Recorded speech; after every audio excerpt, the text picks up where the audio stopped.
Hi, my name is Barry Agee, and I guess this is my testimony.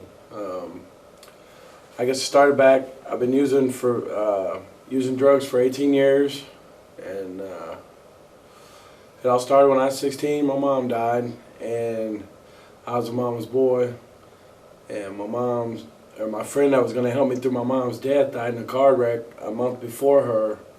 So I was 16 and didn't understand why God was taking everything I loved from me. And I started using drugs and numbing the pain as much as I could because I didn't understand what was going on, didn't believe in God. I was mad at him, just couldn't figure out why if there was a God, why am I hurting so bad? And so I started using, started using methamphetamines, weed, just whatever I could get my hands on, stealing cars, fighting people. It didn't matter, whatever was against the law, pretty much I had my hands full off into it. I was addicted to the lifestyle, the cars, the women, the worldly things. Just never could find a female. I mean, a faithful woman. I got 4 kids with 4 different women. I just hadn't made smart choices, never had the right guidance. My dad pretty much taught me. This is how my family deals with problems, showed me methamphetamines.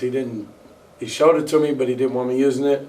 But he showed me that's what he was doing to numb the pain, so I started following in his footsteps. I was always getting in trouble. I've been to prison 4 times, and on the same case, I turned a 5-year prison sentence into an 8-year sentence because I would get out on parole, start getting high again, and go on the run, and then I got really good at being on the run, and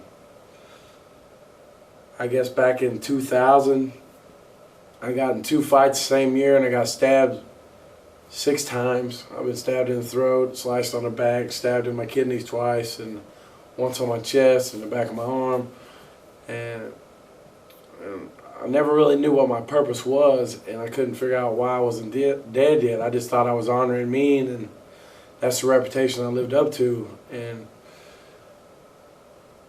I was so deep off in the dope game, I wouldn't even, I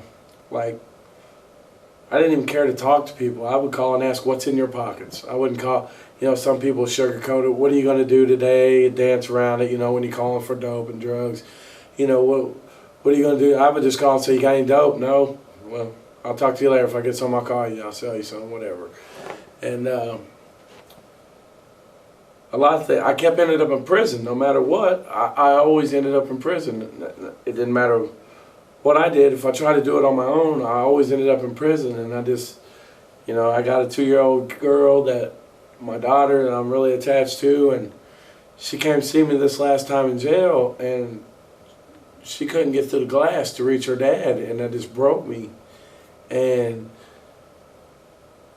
I had a girl, she's my wife now, but I was involved with, we was getting high together, and I was just pretty much using her at first, and I got busted at her house, and she was working for the state.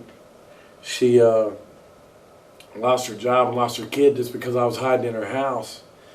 And this cop, he said, you're a worker for the state, when he came in there, and you're hiding at Agee? And he said, that makes my stomach turn. And that upset me. I've used all my life to build this reputation of this notorious gangster, drug dealer, whatever you want to call it, West Sider, cool, whatever, but and things were starting to get into, God was starting to change me, and I didn't realize what was going on. I was sick of being tired and sick. I was sick of getting high. I was sick of the game. I was sick of the people in it. I was sick of me not being able to change my lifestyle. I was just sick of being a criminal because I was getting real good at it, and I was looking for something else. And just so happens, I really felt like a piece of crap because I made her lose her job. They made her resign. She'd been working there 5 years. It's a career. She's got a master's degree. She had to resign. The kid went into child custody, and I just really felt convicted about that. And still she had my back 150%. And I realized how much this woman loves me, and I was broken.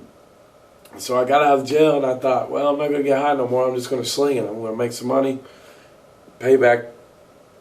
She was my girlfriend at the time, but now she's my wife. I'm going to pay her back for bonding me out of jail, because even though she lost all that, she still bonded me out of jail. And I started realizing how much she had my back and how much she loved me, and I realized I don't want to let this girl go.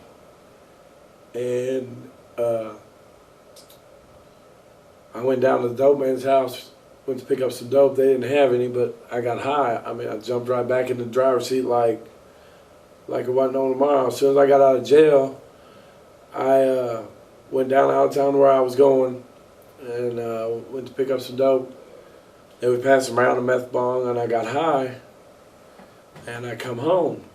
And that had broken my wife, losing her kid and her job and everything. I mean, she was drinking probably a fifth of vodka a day and shooting half gram every morning before she went to work. And she was done with all of it. When she lost her 9-year-old kid, she was done. And I seen that stuff all the time growing up in the dope world. It wasn't no big thing to me. It wasn't a big deal. You know, I guess I didn't think of it, you know.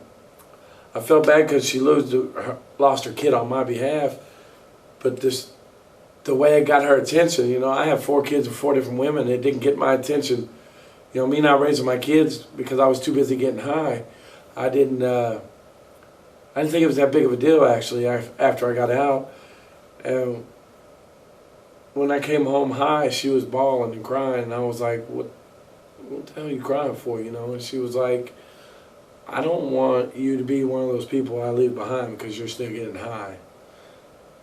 And I looked at her and I started crying, and she was crying, and I told her to get up, and it was midnight, and she said, where are we going? I said, I know what to do. I'm going to show you I'm worth keeping. And I took her to my friend Rick Legner's house, and was high, and started bawling on his porch, and they're like, what's going on? And I was like, Rick, I can't do it no more. And I'm tired of eating results, and I was bawling on his porch. We were all crying. She had liquor on her breath, and I had whiskey, you know. I was high on methamphetamines, and so I cried out to Rick, and Rick, you know, told me what to do, and he said, I got to get clean first, and then I can get saved. And I cried out to God.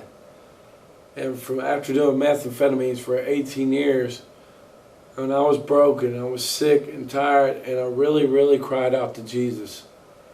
He healed me. And I thank God for that. And everything I chased for all my life, Jesus gave to me in 4 months. I got a wife, I'm a dad, I'm a brother, I'm a son. I'm not too busy, I'm too busy proving how hard I am out there in the dope world. I know it's okay to cry now. I'm happy. I don't have no desires for my addiction. And all I did was cry out to God. He took that Jones, that just my desires for everything I was always doing. He healed me in so many ways. In just 4 months, I got married at Freeway. I stay involved in Freeway. Freeway reaches me. I can. John Stroop's a preacher at Freeway, and I believe he can make a deaf man hear the message. The way he breaks it down, it's so the simplest man could understand it, and I need that. And you know, I've been going to Bible studies. I stay in church 4 nights out of the week. Yeah, 4 out of 7 I'm in church or Bible study or something. And I praise God for the way He's healed me. He works in my life. I pray every day, and I read my Bible every day. And I really couldn't read the Bible before I cried out to God and got saved and gave my life to Jesus. Realized I couldn't do it on my own. I could hear the Bible and I could read it, and I never could understand not even the simplest message in there. But now, since I've been saved, and I got the Holy Spirit within me, I can read the Bible. I can understand it. That's my new addiction. Is coming to church and learning more about Jesus and learning how to serve Him. And Freeway Ministries is a lot of what made that happen. You know, I had Rick Lechner's family runs most of it. He's been trying to get me to come to church for 12 and a half years, and I always told him I'm not ready yet. I'm not ready yet, because every time I ran into him, I was high. Sometimes I'd run into him quite a bit. It was God trying to get my attention, and you know, I thank God for the people at Freeway.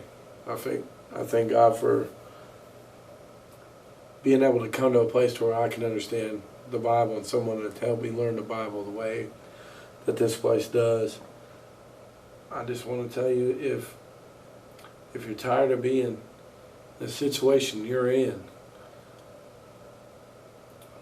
give yourself to Jesus. Cry out to Him. Ask Him to come into your heart, and you'll never regret it.